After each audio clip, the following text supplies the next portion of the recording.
Hi everyone, welcome to Writer's Corner. I'm Rudrani, and once again I'd like to share another one of my short stories with you all.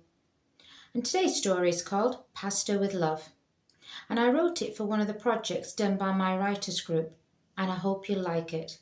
So here we go. Pasta with Love. Anjana placed the side salad in the fridge. She gently stirred the pasta one last time before switching off the hob.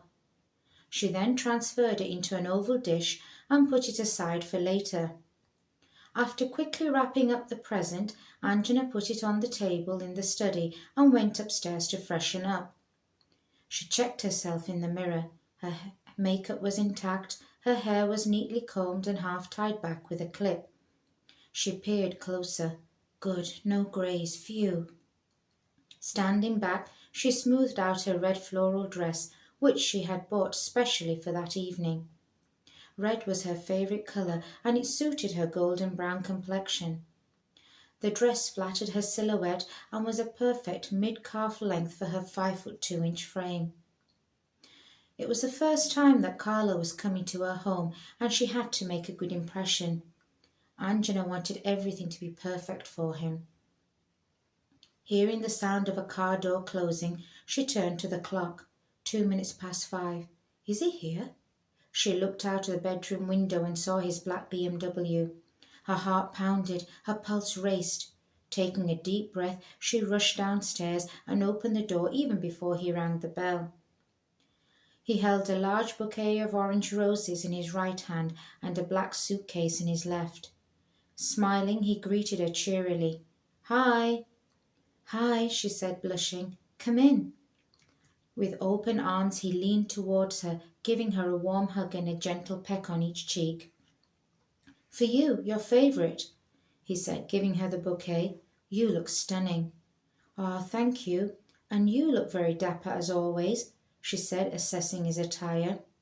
Clean-shaven and well-groomed, he was dressed in a smart grey blazer, a blue and white check shirt and navy chinos. Thank you, I try, he replied jocularly.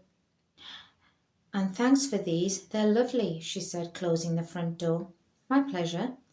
He glanced around the spacious hallway and up the wide staircase. Nice, he commented.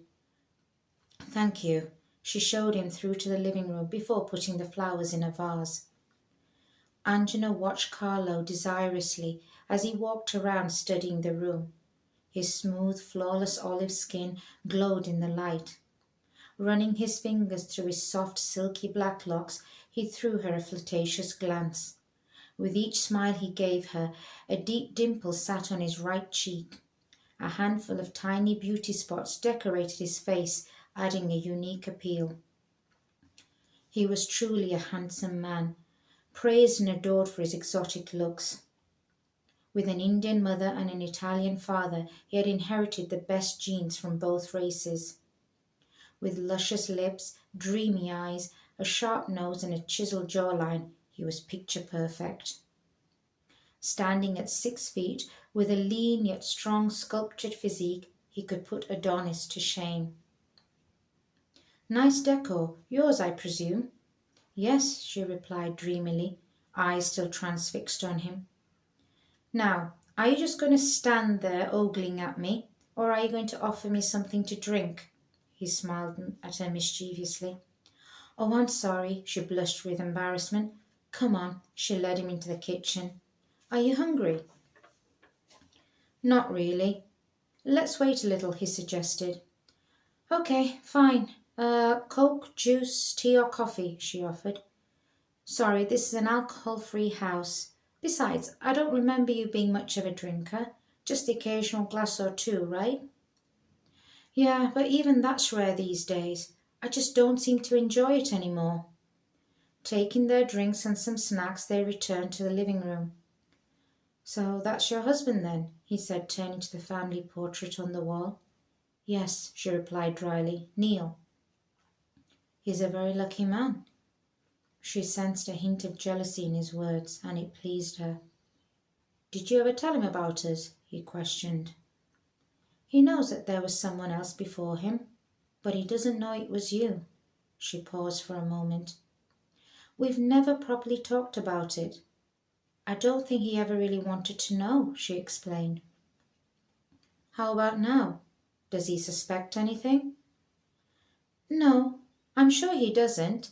I've never I've never given him reason to doubt me, she assured. And don't worry, he won't be back till tomorrow night. Oh God, what am I doing? Taking a sip of his drink, he returned to the portrait. Your sons are very handsome. Twins, did you say? Yes, and 18 already. You must miss them, now that they're at university. Yeah, but I'm enjoying my freedom too. Motherhood has drained me. I think Neil misses them more, and they him. They're his world. Daddy's boys, then, he added. Yes, very much so. You've a beautiful family. Thank you. So, what's he like? Neil, you've not told me much about him. There's really not much to tell. She waited a moment. He's a good person. A very private man. He's very academic. A gifted surgeon, everyone calls him. What else? He plays cricket and keeps fit. He spends a lot of time with the boys. He's a brilliant dad. And a good husband? He asked in an envious tone. Yes, she muttered softly, fiddling with her wedding ring. That was the first time they talked about her husband in their 2-month affair. Neither spoke for a brief while. They sat in silence, pensive. Angela looked at her childhood sweetheart and reminisced about the old days. If only they had made different choices. Anyway, she spoke, breaking the silence, how are things with you? Your parents, your brothers? She reached for some cashew nuts from the snack bowl.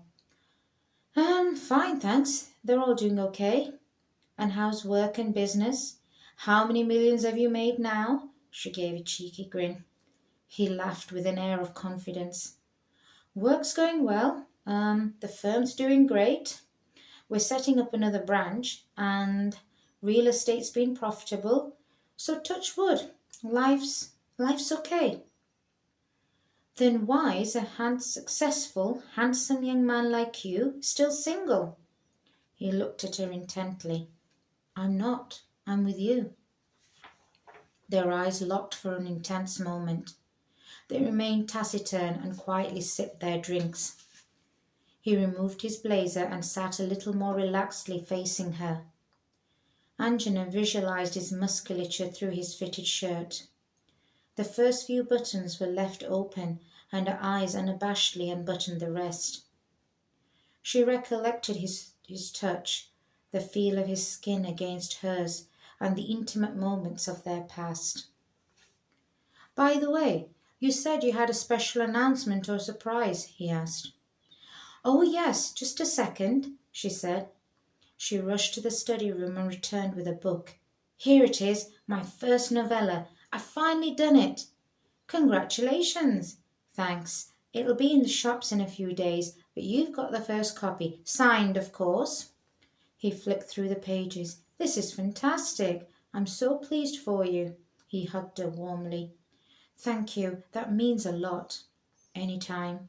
He kissed her softly and gently released her. So, does it have a happy ending? He asked. You'll have to read it and see, she teased. Fair enough. And what does your husband think of your work? Neil doesn't have a literary bone in his body, she mocked. They chuckled. They continued their banter over dinner, and their conversation flowed freely. The dining room was spacious and equally ornate to the lounge. A large rectangular oak table resided in the middle of the room. The table was already set for two. Angela reheated the pasta and, along with the salad and some water, took it to the table. She sat at one end and Carlo seated himself next to her right, with his feet playfully touching hers under the table. Ah, vegetable pasta, tagliatelle, my favourite, he exclaimed as she opened the lid.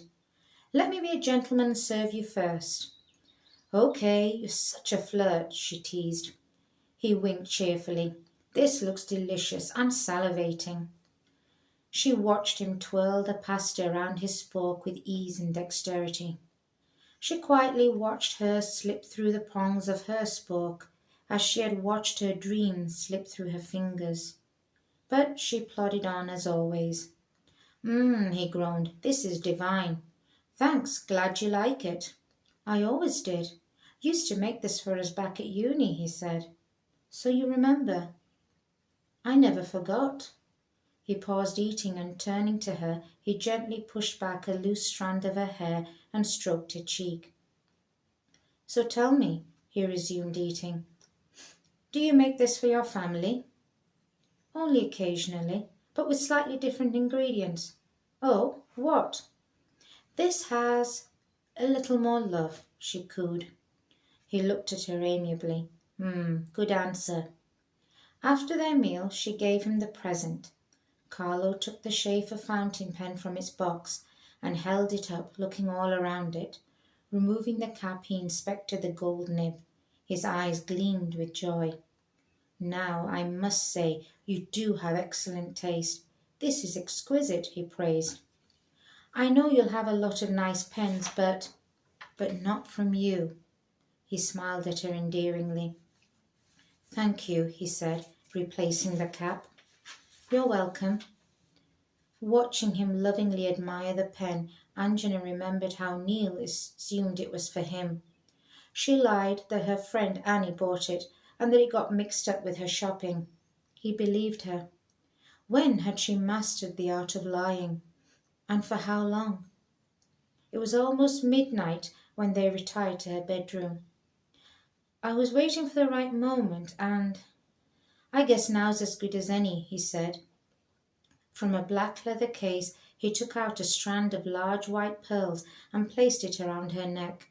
She gasped. Angela stood in front of the mirror, spellbound. She slowly caressed the smooth, heavy beads, mesmerized by their lustre. Thank you, she spluttered. They're beautiful, but it's too much. He looked at her with affectionate eyes. No, it's not. He embraced her and passionately kissed her lips. Unbuttoning her dress, he laced her neck with tender kisses.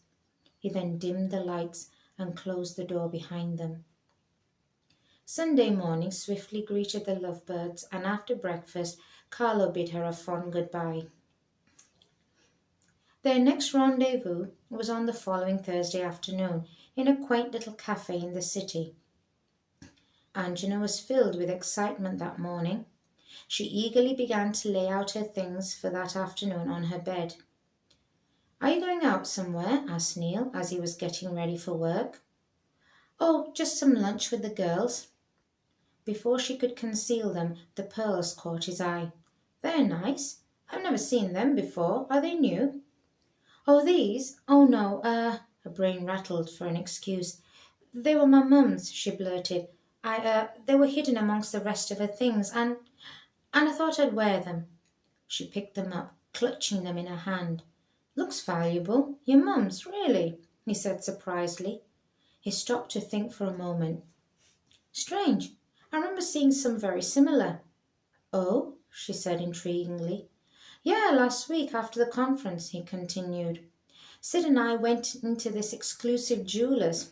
He wanted to buy something for his wife for their anniversary. Where's this leading to?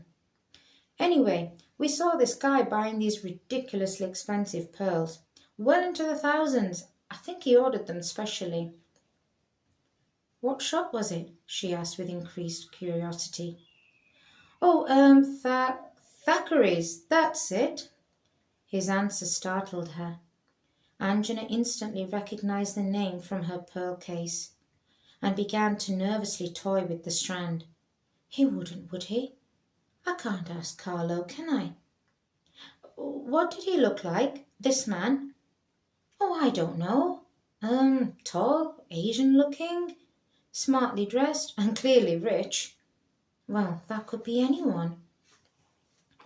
Angela reached the cafe early and waited with nervous anticipation. She ordered a small coffee to calm her nerves. With another new outfit and adorned in the pearls Carlo had gifted, she was dressed for the occasion. They were to meet at 1 o'clock. Time soon elapsed, 1:15 and then 1:30 approached. It's not like him to be late. Must be traffic. She sent him a brief text but received no reply. He must be driving. I hope he's okay. She followed this up with a phone call, but there was no answer. She made a few further attempts only to be greeted by a voicemail. 1 hour, 2 coffees and a cake later, Angela left the cafe feeling annoyed and perturbed. She pondered all possibilities. Sinister thoughts entered her mind. Slowly, worry began to ensue. After arriving home from work, sighing wearily, Neil began to narrate his day's events. What a day! Ward rounds, electives, plus clinic and then an urgent trauma case. Did you know there was another accident on the M6? She said, half attentively. She stood facing him, and her hazy eyes looked blankly in his direction, but her mind was travelling elsewhere. As he continued his narration, she suddenly began to pick up the key words. Top-end BMW, young man, accident, afternoon, A&E, and operate. Now more alert, her brain began to piece the information together. It couldn't be, could it? But there are hundreds of men driving BMWs. What are the chances? How could she confirm it was Carlo? Neil would never disclose a patient's personal details. Will he be all right, the young man? She asked. Yeah, it's nothing fatal, just some broken bones and the usual cuts and bruises, he paused. You know, I'm sure I've seen him somewhere before, he said and walked away. By the way, he called from the other room, you do remember that I'm leaving this Saturday for my trip? Yeah. I'll need the black suitcase, the blue one's too small. Fine, whatever, she mumbled irritably. That was the least of her worries. Early next morning, Angela finally received a text from Carlo, explaining what had happened and where he was. Hi, he called as she entered his room on the private wing of the ward. Smiling with relief, she bent over and kissed his forehead. How are you feeling now? Okay, considering, not so groggy. It was afternoon visiting hours and she was confident Neil would be away from the wards in a clinic or theatre. She sat by Carlo's bed and noticed the pen and book on the side table. They've been keeping me company. I almost lost them, he began. Luckily, the pen was in my shirt pocket and the book and mobile were on the front seat next to me. I managed to grab them quickly. Hang on, weren't you unconscious? She asked. No, fortunately not. I was in tremendous pain, though, but I was awake. I remember everything. He adjusted himself slightly on the bed. She turned to his injuries. Are you sure you're all right? You had me so worried. I'm sorry, I'm fine, really. It looks worse than it actually is, he said. His free hand reached for one of hers and held it reassuringly. I'm sorry I couldn't call you or text you sooner. Don't be silly, I understand. Were you all by yourself yesterday? No, Luca stayed with me, and I'm going to be discharged tomorrow afternoon. Okay, but where will you stay? With Luca for a while, and my parents are close by to help out. Okay, good. So, how's this going then? She asked, picking up the book with her free hand. I'm up to the last chapter. It's brilliant, he said. Thanks. They were quiet for a while. He came on rounds this morning, began Carlo. He saw me and we spoke. He seems a very nice man. He paused, looking down at their clasped hands. I couldn't look him in the eye. He saved my... He sighed despairingly. Don't you feel guilty? He asked her. Taken aback, she said, I don't know. I try not to think about it. Gathering his thoughts, he looked at her seriously. Listen, he ordered. I have to do the right thing. I've given it a lot of thought, and it hasn't been easy for me. What are you talking about? She interrupted. It's over, Anjana. All this lying and sneaking around. I just can't do it anymore. She flinched. What's brought this on? He's a good man, a kind man. You've a beautiful family, and I can't take that away from you. I lost my chance. I didn't marry you when I should have done. With tear-filled eyes, she listened incredulously. Listen, Carlo, you've just been through a lot. You're tired and you're not thinking straight. It's just a few broken bones. I've not lost my mind. I know it's... But he doesn't know. He'll never need to know. Don't underestimate him, Angela. He's more receptive than you think. Fine, then I'll tell him everything. I'll do the decent thing and then we can be... No, he said. You don't mean that. Why? Don't you love me? She snapped. More than my own life. Then what's changed? Nothing. Maybe if I hadn't met him then... He paused. Look, I've always been an ambitious man, but I have never taken what isn't mine. I've always played fair, until now. Seeing him made me realize that. She remained silent. His tone softened and he looked at her tenderly. You'll hate me now, but you'll see that I'm right later. Well, at least this has a happy ending, she scorned, slamming the book on the side table. He looked at her apologetically. Moments passed. Angela wiped away her tears and composed herself. He kissed her hand, and then bidding him a laconic goodbye, she left the room. What just happened? She mulled over all the recent events. Would she really have left her husband, and how long would she and Carlo have lasted? After all, a relationship like theirs was destined to crumble one day or another. She thought of Carlo. Perhaps he was a more honest person than her. As she approached her house, she saw her husband's car in the driveway. You're home early, she said. I just had a few things to do, he replied evasively. Have you been anywhere nice? Seen a friend? Just Annie, she said with a straight face. Oh God, I hope he didn't see me at the hospital. Right, I see, he replied. He did not sound convinced. She wondered if he could see through her lies. Can I give you a hand with anything? She asked. No, I can manage, thanks. Making little eye contact, he continued with his tasks. A few minutes of awkward silence followed before either spoke again. Did you manage to give Annie her pen back? Yes, she lied. I didn't know she had such expensive taste. I wouldn't have imagined her using it. Angela did not respond. Oh, I saw that trauma patient this morning, the one I told you about yesterday. We spoke for a bit. Nice guy. Her stomach churned. Yesterday, when he was brought in, I knew I'd seen him somewhere before, but wasn't sure where. But after today, I realised that he was the same guy Sid and I saw in the shop in London. Small world, isn't it? Small world, she mumbled. I think he likes reading, he continued. I'm sure he'd love to read your book. Angela stood mortified. She was bruised by his insinuations. Why can't you just come out and say it? She felt transparent under his X-ray vision. But she was not ready to confess. After all, what was the point now? I'm going to bed early. I've got an early flight to catch, he informed. What about dinner? No, I had a late lunch and a snack in the evening. Oh, and I'm not driving to the airport, so I've booked a taxi. Why, I can give you a lift. That won't be necessary. Besides, I hate goodbyes. The end. Thank you for watching, and I hope you liked that. Please click like, share and subscribe, and I hope to see you again.